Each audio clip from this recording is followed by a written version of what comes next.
बिस्मिल्लाहिर्रहमानिर्रहीम, अस्सलाम वालेकुम। इब्तिदा रब्बुल इज़्ज़त के नाम से जिसने जान दी जहान दिया, और दरूद व सलाम मोहम्मद व आले मोहम्मद पर। आइए उनके साथ नासिर नक़वी हाज़िर खिदमत है। नाज़रीन, बहुत से मसाइल हैं लेकिन 24 घंटे बड़े अहम हैं। किस हिसाब से अहम है कि चीफ जस्टिस ऑफ पाकिस्तान ने जो अपने चैम्बर में मीटिंग की थी 3 रुकनी बेंच के साथ, जिसमें मुनीब अख्तर साहब थे, एजाजुल हसन थे और वो खुद थे, जिसमें उन्होंने हुक्म दिया था कि स्टेट बैंक जो है फौरी तौर पर 21 अरब रुपए इलेक्शन की मद में दे इलेक्शन कमीशन। क्या इलेक्शन कमीशन को पैसे मिलेंगे? नहीं, कल यानी पीर के दिन ये जो है ये दिन ख़त्म हो जाएंगे। 24 घंटे बड़े अहम है कि 24 घंटे में अगर ना हुआ, पैसे नहीं दिए गए तो फिर क्या होगा? लगता है कि नहीं मिलेंगे पैसे, और अगर नहीं मिलेंगे तो क्या होगा, और अगर मिल गए तो क्या होगा? ये तमाम बातें आपको कहूँगा। 24 घंटे बड़े अहम हैं मौजूदा सियासी तारीख़ में और आइनी हवाले से जो बहरान चल रहा है उसमें भी। तो इसकी तफसीलात से आपको आगाह करूँगा, लेकिन पहले आपसे गुजारिश कि INN को सब्सक्राइब करें, लाइक करें, घंटी का बटन दबाना ना भूलें और अपनी कीमती राय का इजहार अपनी शख्सियत के मुताबिक करें।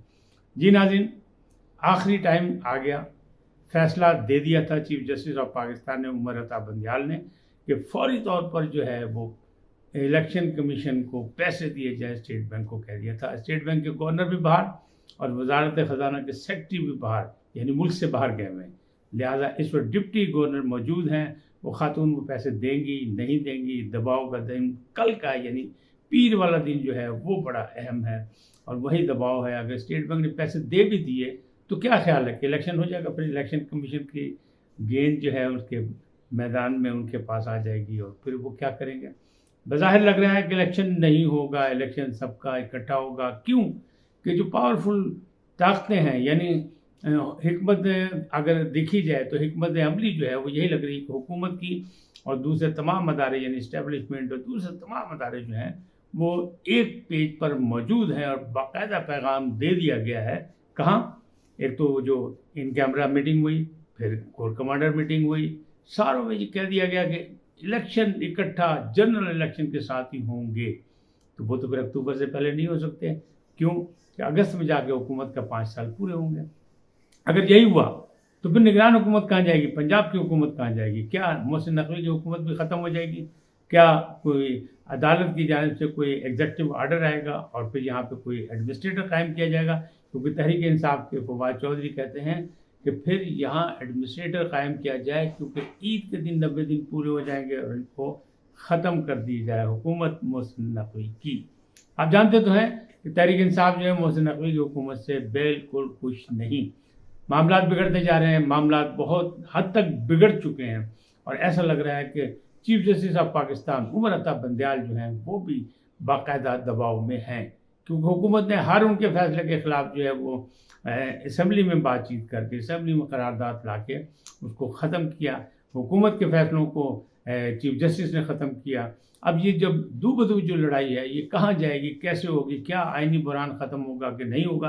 ख़त्म होता नहीं लगता, लेकिन कोई बड़ा हादसा हो सकता है अगर ऐसा होगा। क्यों? कि अगर ज़िद की बात है, अना की बात है, फिर तो मामला गड़बड़ हैं, और ये मामला जो हैं 24 घंटे आखिरी चल रहे हैं। इन आखिरी घंटों में फैसला होगा।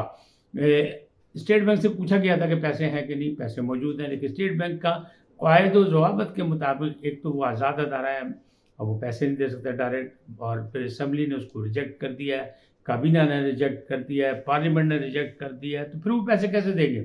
अब मामला तो यही है। अगर स्टेट बैंक ने कहीं दबाव का शिकार होकर पैसे दे भी दिए तो फिर इलेक्शन कमीशन कहेगा कि नहीं, हमें तो सिक्योरिटी फोर्सेस नहीं मिल रही, हमें तो वो अहलकार नहीं मिल रहा है जिन्होंने इलेक्शन कराना है, आरओज़ नहीं मिल रहे। तो फिर क्या होगा? क्योंकि अदलियाँ तो खुद भी उनको देने हैं अहलकार जो इलेक्शन कराया करते हैं। तो हालात अभी गंभीर हैं, इसका फैसला होता लग नहीं रहा। मुझे ऐसा लग रहा है कि अब जो है इसका फैसला जो है चीफ जस्टिस के ख़िलाफ़ ही कोई ना कोई होगा, इसलिए कि एग्जीक्यूटिव आर्डर अगर आ गया तो मामला गड़बड़ हो जाएंगे, और ये मामला जो है चीफ एग्जीक्यूटिव के हक़ में नहीं जा रहे, इसलिए कि चीफ जस्टिस जो हैं वो अपने फैसले कर रहे हैं, 3 रुकनी बेंच के साथ कर रहे हैं। सीनियर जजेस को उन्होंने नज़रअंदाज किया है और उन पर बहुत से इल्ज़ामात लग रहे हैं, बल्कि 8 रुकनी जो उन्होंने एक बेंच बनाया उसके ख़िलाफ़ भी एक रेफरेंस मियाँ दाऊद ने पेश कर दिया, और उस रेफरेंस के बाद फिर इनकी क्या पोजीशन है? आइनी माहिरीन कहते हैं इनकी पोजीशन कोई अच्छी नहीं है। जबकि تحریک انصاف کے جو قانونی مشیر ہیں اظہر صدیق، ان کے خلاف بھی معاملات جو ہیں وہ گڑبڑ ہیں. وہ کہتے ہیں کہ میرے گھر پہ حملہ ہوا، فائرنگ ہوئی اور بم پھینکا گیا، پیٹرول بم. خوش قسمتی سے وہ بم نہیں چلا. اگر اس حد تک حالات بگڑ گئے تو پھر معاملہ کس طرح، اونٹ کس کروٹ بیٹھے گا؟ لگتا نہیں. لوگ پریشان ہیں، عوام پریشان ہے، لیکن میں کہتا ہوں کہ یہ معاملات ایک دفعہ ہو ہی جانے چاہیے، اپنے حد تک جانے چاہیے تاکہ کوئی حل نکلے اور مستقبل کے کوئی فیصلے ہو سکیں. یہاں پہ یہ بھی کہا جا رہا ہے کہ اب معاملات کو افہام و تفہیم سے حل کرنے کا راستہ بھی نکالنے کی کوشش کی جا رہی ہے، اور جو ہے مختلف انداز سے مذاکرات کی طرف بھی آیا جا رہا ہے.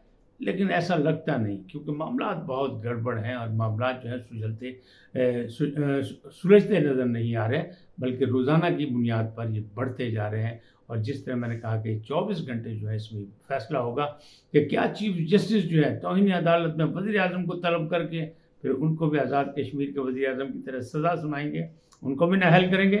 کیا اتنی ہمت ہے؟ ایسا لگتا ہے ان میں اتنی ہمت نہیں ہے. اگر ان میں اتنی ہمت ہوتی تو وہ کبھی بھی گورنر اسٹیٹ بینک کو یہ آرڈر نہ دیتے، وہ ڈائریکٹ طلب کرتے وزیر اعظم کو یا وزیر خزانہ کو. لیکن انہوں نے یہ کام نہیں کیا. اس کا مطلب یہ وہ بھی مصلحت پسندی کا شکار ہیں، مکمل طور پر پر اعتماد وہ بھی نہیں ہیں. تو اس لیے پھر یہ سارا جو ڈرامہ ہے، یہ ٹوپی ڈرامہ، یہ ختم ہونے کی طرف جا رہا ہے. لیکن کوئی اگر بڑا فیصلہ کسی نے کر لیا اور انا اور ضد کو پروان چڑھانے کی کوشش کی تو پھر ریاست کے لیے بھی نقصان دہ ہوگا، سیاست کے لیے بھی نقصان دہ ہوگا، اور سیاسی رہنماؤں کے لیے بھی ہوگا، اور پھر اسٹیبلشمنٹ کے لیے بھی ہوگا. کیوں کہ پھر وہ کچھ ہو جائے گا جو نہیں ہونا چاہیے. آج اتنا ہی، پھر ملیں گے نئے موضوع کے ساتھ، نئے عنوان کے ساتھ. آپ سے جاتے جاتے ایک ہی درخواست کہ INN کو سبسکرائب کریں، لائک کریں، گھنٹی کا بٹن دبانا نہ بھولیں، اور اپنی قیمتی رائے کا اظہار کریں. رواداری اور برداشت کے ساتھ سدا سلامت رہیں. اللہ نگہبان.